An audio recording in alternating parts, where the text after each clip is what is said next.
ऐसे दिव्य आश्रम में महाराज रह करके एक ब्रह्मचारी जी बहुत छोटे अल्पावस्था से पहुंच गए और महाराज अध्ययन अध्यापन तपस्या स्वाध्याय में लगे रहे, गुरु सेवा शुश्रूषा में लगे रहे। जब बड़े हो गए, पढ़ लिख करके पारंगत हो गए, तो गुरु जी ने कहा कि जाओ गांव जाओ और गांव से भिक्षा मांग करके लाओ।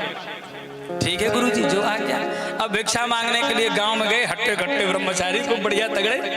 गांव में जब भिक्षा मांगने गए तो पहले तो लोगों ने भिक्षा दी नहीं है, इतना हट्टा कट्टा घूमता है, कुछ काम धाम नहीं कर सकता, भीख मांगते घूमता, शर्म नहीं आ रही है।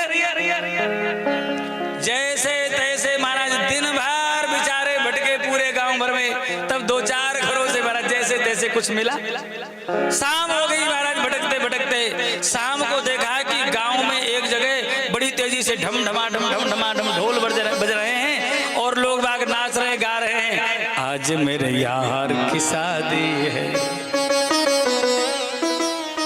नाच रहे गा रहे कूद रहे लोग खूब। किसी से पूछा भैया ये क्या हो रहा है? ब्रह्मचारी जी ने पूछा भैया ये क्या हो रहा है? अरे बोले ब्रह्मचारी जी विवाह हो रहा है। विवाह? ये विवाह क्या होता है? अरे विवाह नहीं जानते हो? अरे बाबा जी तो ठहरे। अरे भैया बढ़िया सुंदर बारात जाती है, ढोल नगाड़े बजते हैं, लोग नाचते गाते हैं और बारात जाती है, वहां पर बड़ा स्वागत सम्मान होता है, खूब महाराज बढ़िया भोज भंडारे होते हैं और फिर महाराज भांवरे पड़ती हैं और सुंदर विवाह होकर के बटुआ से बड़ी सुंदर मलुक बहू आ जाती है और फिर बड़ी मौज होती है। अच्छा, अब महाराज ये बात ब्रह्मचारी जी ने सुनी तो ब्रह्मचारी जी के मन में भी लड़ुआ से फूटने लगे। इसलिए भैया सुन लो ध्यान से, पुजारी जी साधु को विवाह बारात में नहीं जाना चाहिए। विवाह शादी में साधु को बिल्कुल नहीं जाना चाहिए। हम तो भैया नहीं जाते हैं। अच्छा, विवाह में जाने से, साधु विवाह में जाए तो दोनों पक्ष को घाटा है। साधु के मन में आ गई विवाह की व्यवस्था देख करके, साधु के मन में विवाह करने की इच्छा प्रकट हो गई तो साधु को घाटा, और कदाचित साधु की मौज देख करके, आजकल लोग कहते हैं बाबाओं की बड़ी मौज है कि नहीं? तो साधु की मौज देख करके कहीं वो दूल्हा के मन में आ गई कि बाबाओं की बड़ी मौज है, कौन चक्कर में पड़े, चलो अपने तो बाबा जी बन जाओ, और घोड़े से कूद करके भाग गया तो भैया घर वालों का घाटा। एक जगह ऐसे हुआ, एक संत थे, उनके शिष्य थे, नाम था रज्जब। वो गुरु जी के पास में दीर्घ काल तक रहे, भजन पूजन करते रहे, फिर घर वाले ले गए और महाराज विवाह कराने लगे। गुरु जी को भी कार्ड आया, गुरु जी आना अभी, ठीक है। अब महाराज जब गुरु जी गए निमंत्रण में तो देखा कि रज्जब जी महाराज घोड़े पर चढ़े, बढ़िया उनकी निकासी हो रही बारात।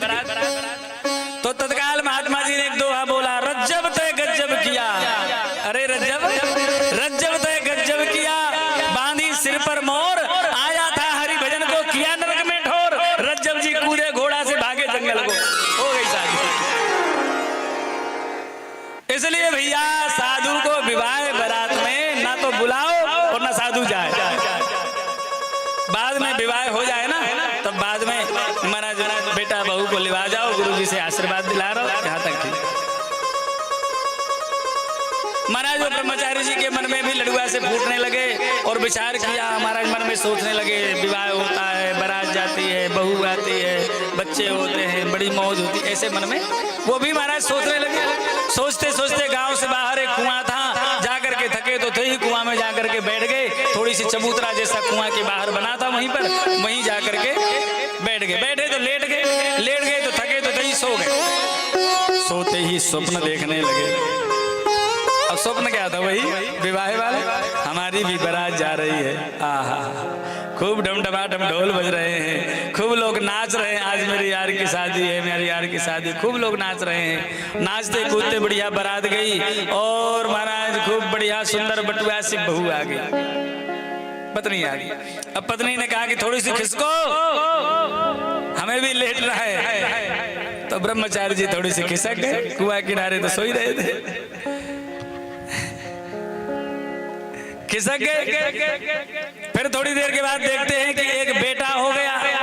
देवी जी लेकर के बेटा को आई, थोड़ी सी और खिसको, ये बेटा को भी लिटाना है, थोड़ी सी और खिसक गए। फिर एक बेटी हो गई, थोड़ी सी और खिसको, और खिस गए तो महाराज धड़ाम से कुआं में चले गए। अब तो बड़ी तेजी से चिल्लाए, बचाओ बचाओ बचाओ।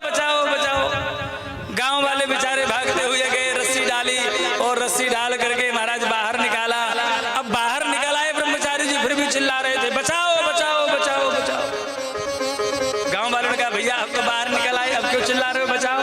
अरे बोले इस कुआं से तो आपने बचा लिया, ये विवाह रूपी कुआं से